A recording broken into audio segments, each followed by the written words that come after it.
اس کے بعد ہم یہ سوچنے پر مجبور ہو گئے کہ جس کسی بے رحم شخص نے زینو کی جان لی ہے وہی بدبخت پینو کو بھی اٹھا لے گیا ہے۔ ہم اس واقعے کو لے کر پریشان ہو ہی رہے تھے کہ فجر کی اذان ہو گئی۔ چودھری نظام دین نے بوجھل آواز میں کہا۔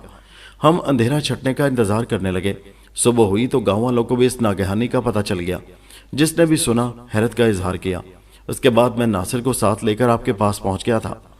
چودھری نظام دین کی بات مکمل ہونے پر میں نے گمبھیر انداز میں کہا، ایک بات تو صاف نظر آ رہی ہے کہ زینو کا قاتل اور پینو کو اغوا کر کوئی ایک ہی شخص یا اشخاص ہیں۔ نرگس نے 2 گھوڑوں کو جاتے ہوئے دیکھا تھا۔ اغلب امکان اسی بات کا ہے کہ یہ دوہری واردات انہیں گھڑ سواروں کا مذموم کارنامہ ہے، اور یہ کوئی معمولی واقعہ نہیں کہ میں اسے اتفاقات یا روزمرہ کے جرائم کے کھاتے پر چڑھا دوں۔ وہ لوگ جو کوئی بھی تھے زینو اور پینو کے پکے دشمن تھے۔ اگر آپ یہ چاہتے ہو کہ میں اس معاملے میں آپ لوگوں کی مدد کروں تو… میں نے لمحاتی توقف کر کے گہری سانس خارج کی، پھر سسراتی ہوئی آواز میں اضافہ کر دیا، تو مجھے ان پکے دشمنوں کے بارے میں پکی جانکاری چاہیے، اور یہ معلومات آپ لوگ ہی مجھے فراہم کریں گے۔ چودھری نظام دین نے جواب دیا، تھانے دار صاحب، سچی بات تو یہ ہے کہ ادھر گاؤں میں تو ہمارا کوئی دشمن نہیں ہے۔ آج تک کسی نے ٹیڑے منہ مجھ سے بات نہیں کی۔ میں نے 2 ٹوک انداز میں کہا، میں آپ کے دشمن کی نہیں، زینو اور پینو کے دشمن کے بارے میں پوچھ رہا ہوں، کیونکہ اس واردات میں انہی ماں بیٹی کو نشانہ بنایا گیا ہے۔ ناصر علی نے سوالیہ نظر سے اپنے باپ کی طرف دیکھا اور کہا، ابا جی، ہمیں تھانے دار صاحب کو اس دھمکی کے بارے میں بتا دینا چاہیے۔ کون سی دھمکی؟ میں نے سرسراتی آواز میں پوچھا۔ چودھری نظام دین نے بتایا، چند روز پہلے ہمیں ایک خط ملا تھا۔ وہ خط میرے ہی نام آیا تھا، جس میں کسی نے یہ دھمکی دی تھی کہ اگر پینو کی شادی ناصر سے کی گئی تو وہ پینو اور زینو کو کاٹ ڈالے گا۔ میں نے تیز آواز میں پوچھا، یہ بات آپ نے مجھے پہلے کیوں نہیں بتائی؟ کیا وہ خط آپ کے پاس محفوظ رکھا ہوا ہے؟ میں اس خط کو دیکھنا چاہتا ہوں۔ چودھری نظام دین نے اقرار میں گردن ہلائی اور کہا، ہاں، میں ابھی لے کر آتا ہوں جناب۔ اس وقت ہم سب چودھری نظام دین کی بیٹھک میں بیٹھے ہوئے تھے۔ چودھری اٹھ کر گھر کے اندرونی حصے میں گیا تو میں نے ان ماں بیٹے سے پوچھا، یہ خطرناک دھمکی آپ لوگوں کو، میرا مطلب ہے کہ زینو اور پینو کو کس نے دی تھی؟ نرگس نے بتایا کہ اس خط میں دھمکی دینے والے نے اپنا نام نہیں لکھا تھا، لیکن ایسا لگتا ہے کہ یہ حرکت زلفی کے سوا اور کسی کی نہیں ہو سکتی۔ میں پوچھے بنا نہ رہ سکا، یہ زلفی؟ کون زلفی؟ ناصر علی نے میرے سوال کے جواب میں بتایا کہ زلفی کا اصل نام ذوالفقار ہے۔ وہ رشتے میں زینو چچی کا بھتیجا لگتا ہے، یعنی ان کے مرحوم بھائی قادر علی کا بیٹا۔ اوہ! میں گہری سانس لے کر رہ گیا اور پوچھا، اگر میں غلط نہیں سوچ رہا تو زلفی اس گاؤں میں نہیں رہتا، ورنہ پینو کی شادی رکوانے کے لیے اسے خط نہ لکھنا پڑتا۔ نرگس نے تائیدی انداز میں گردن ہلائی اور کہا، آپ کا اندازہ درست ہے تھانے دار صاحب۔ زلفی کے بارے میں یہ بتانا مشکل ہے کہ اس کا ٹھکانہ کہاں ہے۔ سننے میں یہی آیا ہے کہ وہ کوئی اچھا انسان نہیں۔ اس نے چوری، ڈکیتی اور قتل و غارت گری کو اپنا پیشہ بنا رکھا ہے، اور پولیس سے بچنے کے لیے ادھر ادھر چھپتا پھرتا ہے، کبھی جھنگ، کبھی سرگودھا، کبھی شیخو پورہ اور کبھی ساہیوال، کبھی کبھار وہ لائل پور کا چکر بھی لگا لیتا ہے۔ میں نے ایک اہم سوال کیا، جب وہ لائل پور میں ہوتا ہے تو کیا کبھی آپ لوگوں سے ملنے اس گاؤں میں بھی آتا ہے؟ جی نہیں، نرگس نے نفی میں گردن ہلائی اور بتایا، اس نے کبھی ادھر کا رخ نہیں کیا۔ اس کے بارے میں ہمیں جو کچھ بھی معلوم ہے وہ سنی سنائی پر مشتمل ہے۔ نرگس اور ناصر سے میری بات چیت جاری ہی تھی کہ نظام دین وہ خط لے کر آ گیا جس کے اندر زینو کو دھمکایا گیا تھا۔ چودھری نظام دین نے ایک لفافہ لا کر مجھے تھمایا اور وہیں جا کر بیٹھ گیا جہاں سے چند منٹ پہلے وہ اٹھ کر گیا تھا۔ لفافے کے اوپر چودھری نظام دین کا نام لکھا ہوا تھا اور نیچے ایڈریس بھی اسی گاؤں اور گھر کا تھا۔ لفافے کے عقبی حصے میں خط بھیجنے والے کا نام پتہ درج نہیں تھا۔ میں نے لفافہ کھول کر اندر سے پرچہ نکال لیا۔ اس پرچے پر صرف ایک سطر بھدی سی لکھائی میں تحریر تھی۔ میں اس سطر کو منو ان یہاں لکھ رہا ہوں۔ در حقیقت وہ ایک دھمکی آمیز جملہ تھا جو کسی پھپھو کو مخاطب کر کے لکھا گیا تھا۔ لکھا تھا، پھپھو، مجھے پتا چلا ہے کہ تم پینو کی شادی کر رہی ہو۔ اگر تم نے یہ غلطی کی تو میں تم دونوں ماں بیٹی کو کاٹ ڈالوں گا۔ یہ ایک طویل جملہ تھا جسے توڑ کر 2 فقروں میں تحریر کیا گیا تھا۔ اس دھمکی آمیز مختصر مضمون میں ناصر علی کا کوئی ذکر نہیں تھا، صرف پینو کی شادی کو رکوانے یا روکنے کی بات کی گئی تھی، اور اس بات کے آخر میں کسی کا نام بھی درج نہیں تھا۔ وہ خط چودھری نظام دین کے نام آیا تھا اور اس کے اندر پھپھو کو مخاطب کرتے ہوئے پینو کی شادی سے باز رہنے کی تلقین کی گئی تھی، اور ماں بیٹی کے الفاظ بھی استعمال کیے گئے تھے۔ اس سے یہی بات سمجھ میں آ رہی تھی کہ زینو کے کسی بھتیجے نے اسے دھمکی دی تھی کہ اگر اس نے اپنی بیٹی کی شادی کی تو وہ اسے اور پینو کو موت کے گھاٹ اتار دے گا۔ نظام دین، نرگس اور ناصر علی کے بیان کے مطابق زینو کا صرف ایک ہی بھتیجا تھا جس کا نام ذوالفقار علی عرف زلفی تھا، اور وہ عرصہ دراز سے ان لوگوں کے رابطے میں نہیں تھا، حتیٰ کہ اسے اس گاؤں میں قدم رکھے بھی کئی سال ہو گئے تھے۔ وہ لوگ بس اس کا ذکر سنتے رہتے تھے۔ میں نے معتدل انداز میں پوچھا، پینو کی عمر کیا ہوگی؟ نظام دین نے جواب دیا، 2 ماہ بعد وہ 25 سال کی ہو جائے گی۔ وہ ہمارے ناصر سے 2.5 سال بڑی ہے۔ اور زلفی کی عمر کے بارے میں کیا کہتے ہو؟ نرگس نے کہا، وہ ان دونوں سے بڑا ہے، وہ اس وقت 30 کے آس پاس ہوگا۔ میں نے پوچھا، کیا اس سے پہلے بھی کبھی زلفی نے کوئی دھمکی آمیز خط لکھا ہے؟ میرا مطلب ہے کہ پینو کی شادی نہ کرنے کے حوالے سے، خاص طور پر پچھلے 7-8 سال میں۔ نظام دین نے بتایا، نہیں جناب، یہ پہلا خط ہے۔ وہ طویل عرصہ پہلے گاؤں سے چلا گیا تھا، اس کے بارے میں کسی کو ٹھیک سے معلوم نہیں، بس اڑتی اڑتی خبریں ملتی رہتی ہیں کہ قادر علی کے بیٹے نے جرم کی دنیا کا انتخاب کر لیا ہے۔ 3-4 اضلاع کی پولیس کو اس کی تلاش ہے۔ ساہیوال، جھنگ، شیخو پورہ اور سرگودا کے کئی تھانوں میں اس کے خلاف چوری، ڈکیتی اور دوسرے چھوٹے بڑے جرائم کے حوالے سے رپورٹیں درج ہیں۔ میں نے سوچ میں ڈوبے ہوئے لہجے میں کہا، اور اب ضلع لائل پور کے ایک تھانے یعنی میرے تھانے میں بھی زلفی کے خلاف قتل اور اغوا کی ایک سنگین رپورٹ درج ہونے جا رہی ہے۔ نرگس نے مجھ سے پوچھا، تھانے دار صاحب، آپ نے پینو کی شادی کے ذکر کے ساتھ 7-8 سال کا حوالہ کیوں دیا ہے؟ میں نے جواب دیا، اس کا مطلب یہ ہے کہ جب سے پینو سن بلوغ کو پہنچی ہے، اس کے بالغ ہونے سے پہلے تو شادی کا کوئی سوال نہیں اٹھتا تھا۔ چودھری نظام دین نے کڑوے لہجے میں کہا، زینو پچھلے کئی سال سے چارپائی سے لگی ہوئی تھی، اس موذی مرض نے اس کے جسم کو ہڈیوں کے ڈھانچے میں بدل ڈالا تھا۔ اگر زلفی اتنا ہی باخبر ہے تو اسے اپنی پھپھو کی بیماری کا بھی علم ہونا چاہیے تھا۔ وہ ایک بار بھی زینو کو دیکھنے نہیں آیا، اور اب لمحاتی توقف کر کے اس نے ایک بوجھل سانس خارج کی، پھر خفگی آمیز لہجے میں کہا، اور اب وہ میرے بیٹے کی شادی کو خراب کرنے کے لیے سامنے آ گیا ہے۔ میری سمجھ میں یہ نہیں آ رہا کہ وہ نامراد اپنی پھپھو کا دشمن ہے یا میرا۔ وہ اپنی پھپھو کو قتل کر کے اس کی بیٹی کو اٹھا لے گیا ہے، اور اس شادی والے گھر کو ماتم قدے میں بدل کر ہماری زندگی کو عذاب میں ڈال گیا ہے۔ ناصر علی نے جوش بھرے لہجے میں کہا، زلفی ایک بزدل اور کمظرف انسان ہے، چھپ کر وار کرنا مردانگی نہیں ہے تھانے دار صاحب۔ اس کمینے نے میری چاچی کو قتل کیا ہے اور میری ہونے والی بیوی کو اغوا کر کے میری غیرت کو للکارا ہے۔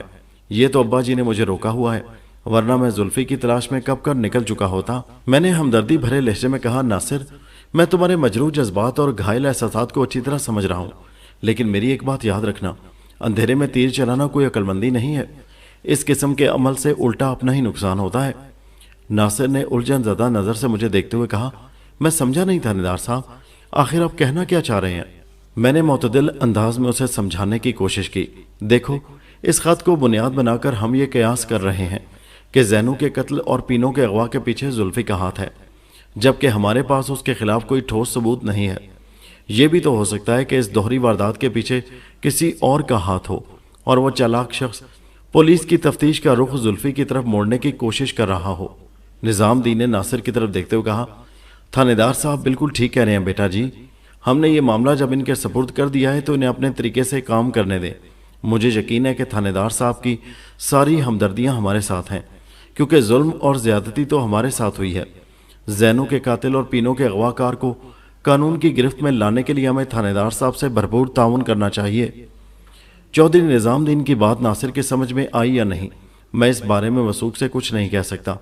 بہر کیف اس موقع پر میں نے ناصر کی تسلی کی خاطر کہا، میں پہلی فرصت میں اپنے ذرائع استعمال کر کے جھنگ، ساہیوال، سرگودا اور شیخو پورہ کے مختلف تھانوں میں زلفی کے خلاف درج مقدمات کی تفصیلات تک رسائی حاصل کرنے کی کوشش کرتا ہوں۔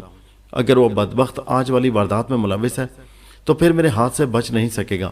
وہ پینوں کے ساتھ پاتال میں بھی جا چھپے، میں اسے کان سے پکڑ کر باہر نکال لاؤں گا۔